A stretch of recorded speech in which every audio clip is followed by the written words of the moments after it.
i quajtet nazist, i keni quajtur grek, serb, për turpin tuaj dhe ky do të jetë fundi juaj. Jep dorëheqjen aty. Zoti ministër, në 1990 kur rinia e Shqipërisë mbushi rrugët e Tiranës, e ka mbush Tiranën me parulla Enver Hitler. Nuk guxoi Ramiz Alia ti cilësoj shqiptarët nazist. Dhe këtë e bëri Edi Rama, zoti ministër. Dhe dje policia juaj në mënyrë të pavlajmëruar bllokoi bulevardin. Pse e bllokoi bulevardin? Pse i sulmoi protestuesit me ujë dhe me piper? Dhe nuk e mbajti dot atë gardh.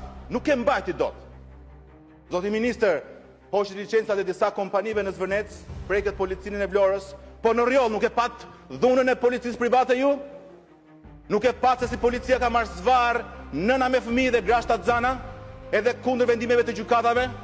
Prandaj zoti ministër, lejeni këto dopjo standarde, nëse ke guxim, jep dorëheqjen për provokimin që u bëre dje rinisë shqiptare, që s'ka pas guxim ta bëj as diktatori i fundit. I quajtet nazist, i keni quajtur grek, serb, për turpin tuaj dhe ky do të jetë fundi juaj. Jep dorëheqjen aty.